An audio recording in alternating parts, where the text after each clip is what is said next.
Very good morning, students. How are you?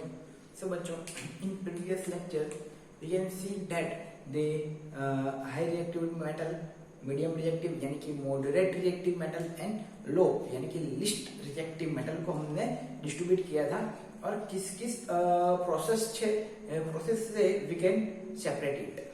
Okay. So now we can see the mention the step involved in the extraction of pure metal from its ore. यानी कि और से हमको pure metal में convert करना है in the form of chart के form से हमको दिखाना है. सो लेट्स सी, बहुत ही इजीएस्ट चार्ट है. Okay, so first of all हम लिखते हैं और से नेक्स्ट स्टेप है कंसंट्रेशन ऑफ ओर.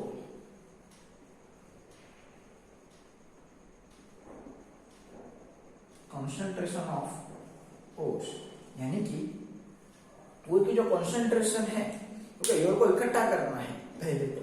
ओके, तो और हमको मालूम है कहां से मिलते हैं, मिनरल्स में से. ओके, तो जो कंसंट्रेशन ऑफ ओर है उसकी कंसंट्रेशन के हिसाब से उसको 3 टाइप्स में डिवाइड किया जाता है. कौन कौन सी? नेक्स्ट यानी कि प्रीवियस वीडियो लेक्चर में पढ़ चुके हैं. High reactive metal, moderate reactive metal and least reactive metal.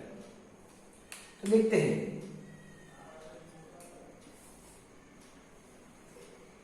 यहां पे हमने 3 स्टेप में डिवाइड किया गया है. Metal of high reactivity,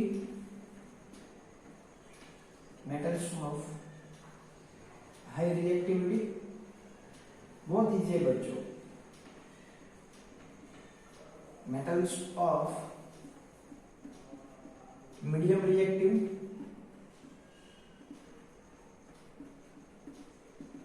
medium reactivity and last one बच्चों मेटल्स ऑफ लो रिएक्टिविटी. यहां पे बच्चों कौन कौन से मेटल्स आते हैं वो हम देख चुके हैं. सो अब हम क्या देखेंगे कि हम कैसे उसको सेपरेट कर सकते हैं, कैसे हम प्योर मेटल्स में कन्वर्ट कर सकते हैं, प्यूरिफिकेशन कैसे कर सकते हैं. ओके, तो हाई रिएक्टिविटी मेटल है तो हम पढ़ चुके हैं तो हम उसको कैसे हाई रिएक्टिविटी मेटल बना सकते हैं, किस प्रोसेस से हम उसको सेपरेट कर सकते हैं ओर में से. Okay, so that's electrolysis of molten और which process we can use. Electrolysis is the process of high reactive metal because ये इसकी बच्चों रिएक्टिविटी क्या है, हाई है. रिएक्टिविटी क्या है, हाई है. तो उसका ऑक्सीडेशन नहीं कर सकते, रिडक्शन नहीं कर सकते क्योंकि वो इतना स्ट्रॉन्ग बॉन्ड से कनेक्ट जुड़े हैं. So we can use electricity. So it is electrolysis of molten और उसके बाद प्यूरिफिकेशन हम यूज कर सकते हैं. प्यूरिफिकेशन, अदरवाइज हम प्योर मेटल भी लिख सकते हैं. इसके बाद जो मीडियम रिएक्टिव मेटल है उसकी और डिस्कस करते हैं तो उसको हम 3 पार्ट में डिवाइड करते हैं, सॉरी 2 पार्ट के अंदर. तो वन इज कार्बोनेटेड और सेकंड वन सल्फाइड और. फर्स्ट वन इज कार्बोनेटेड और सेकंड वन इज सल्फाइड और.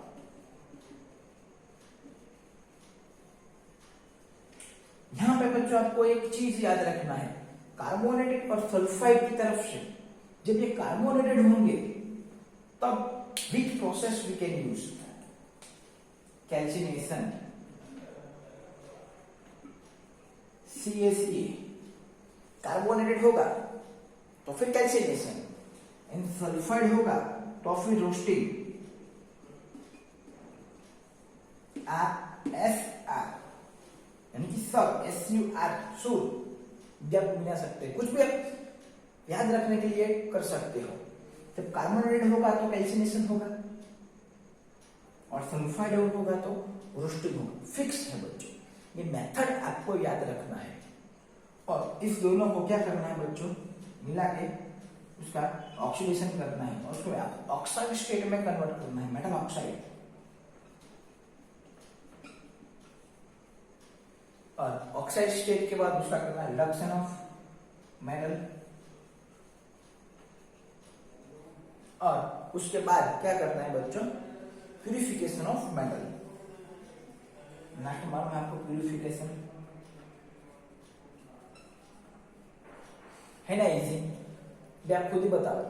ओके, नेक्स्ट जो बच्चों मेटल्स ऑफ लो रिएक्टिविटी, जो लो रिएक्टिव मेटल है हम कल यानी कि प्रीवियस वीडियो लेक्चर में भी पढ़ चुके हैं, वो बच्चों कार्बोनेट में नहीं होगा, कार्बोनेट स्टेट में नहीं होगा, वो सल्फाइड में होगा, ऑक्साइड में है लेकिन वो बहुत ही कम है, इसीलिए हम उसको नेग्लेक्ट करते हैं। तो जो सल्फाइड है उसकी डिस्कस करते हैं, सल्फाइड और उसको क्या सल्फाइड होगा तो मुझे क्या करना पड़ेगा, रोस्टिंग।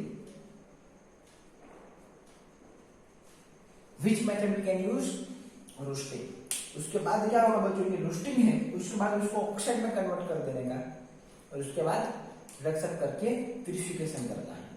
ये क्या है बच्चों, लो रिएक्टिव है, तो ऑक्साइड में से डायरेक्टली भी हम उसको प्योर मेटल में कन्वर्ट कर सकते हैं और प्यूरिफिकेशन कर देते हैं। तो रोस्टिंग में से लिख सकते हैं ऑक्साइड, उसके बाद रिडक्शन से मेटल मिल जाएगा और मेटल के बाद उसका प्यूरिफिकेशन। आपको टेक्स्ट बुक में ऑक्साइड स्टेट नहीं दिया गया है, कोई दिक्कत नहीं, नहीं लिखेंगे तो भी कोई बात नहीं है, लिखेंगे तो भी कोई इश्यू नहीं है। Okay, so B focus on this thing. Okay, कोई टेंशन लेने की जरूरत नहीं कि इसमें नहीं लिखा है, हमने लिखा है, ऐसा कोई वरी चिंता करने की जरूरत नहीं है। ओके, तो फटाफट से एक बार रिवाइज कर लेते हैं और कंसंट्रेशन ऑफ कंसंट्रेशन को 3 टाइप में डिवाइड कर देते हैं, high reactive, medium reactive and low reactive. High reactive कल भी देख चुके, इलेक्ट्रोलाइसिस कर देने का और प्यूरिफिकेशन। मीडियम रिएक्टिव है तो उसके कार्बोनेटेड और सल्फाइड यानी कि ये 2 टाइप में हमको मिलेंगे, और कार्बोनेटेड होगा तो कैल्सिनेशन कर देंगे, सल्फाइड होगा तो रोस्टिंग कर देंगे, दोनों को ऑक्साइड में कन्वर्ट कर देंगे, उसके बाद उसका रिडक्शन, उसके बाद प्योर मेटल यानी कि प्यूरिफिकेशन। जो लो रिएक्टिव है बच्चों तो उसके बाद सल्फाइड हो, उसके बाद रोस्टिंग, उसके बाद मेटल, ऑक्साइड भी लिख सकते हो, मेटल भी लिख सकते हो, उसके बाद purification. This is the simplest way बच्चों, आप लोगों को ये मिनिमम 3 टाइम लिखना पड़ेगा तभी ये आपको मेमोराइज होगा। नहीं हम लोगों को तो क्यों रिवाइज एक्सपीरियंस है, पूरा का पूरा मेमोराइज है। आप लोगों को क्या करना है बच्चों, रिवाइज करना है, 3 टाइम्स लिखना है, तभी आपको ये 110% मेमोराइज होगा। 3 मार्क्स के अंदर क्वेश्चन पूछा जा सकता है, 3 मार्क्स।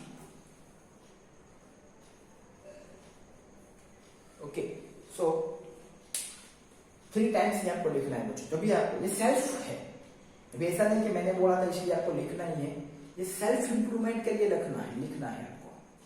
ओके, सो एक बार आप इसका स्क्रीनशॉट लेना चाहते हो तो ले सकते हो।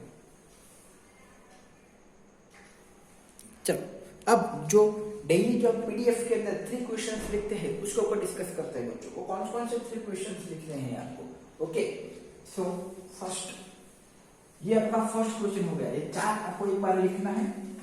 ओके, तो एक बार तो आपका हो ही जाएगा, 2 टाइम आपको और लिखना है। तो फर्स्ट है, ये फर्स्ट क्वेश्चन होगा बच्चों आपका। Second question, importance of pH.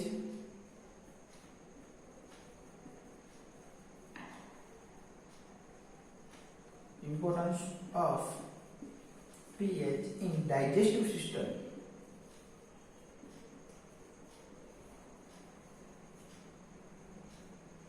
Importance of pH in digestive system. And third question है बच्चों, वो remedy of bite of honeybee।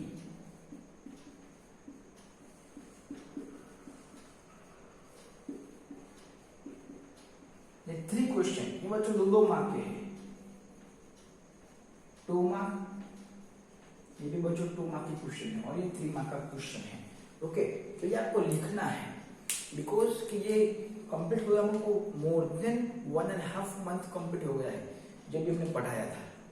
Okay, तो जब आप लिखेंगे तो आपका रिवाइज होगा, ब्रेन वॉश होगा आपका। ओके, तो ये आपको क्लियर हो जाएगा फंडा कि हमने इसे कैसे हम उसको पढ़े थे। अगर ये क्वेश्चन को नहीं आते हैं, थोड़ा थोड़ा ब्लर हो रहा है माइंड में, तो अगेन ये वीडियो फिर से देखिए और फिर रट्टा नहीं मारना है, सीखना है, लर्न करना है, उसके बाद लिखना है। ओके, देखे बिना देखे आपको लिखना है, ऐसा नहीं कि देख देखे लिख देने का। ये आपके लिए है। अभी गवर्नमेंट ने भी बंद कर दिया है स्कूल्स, फिर से 23 नवंबर दिया था। ओके, सो फिर से ये आपको बिना देखे लिखना है अपने लिए। Okay, so all the very best, thank you so much.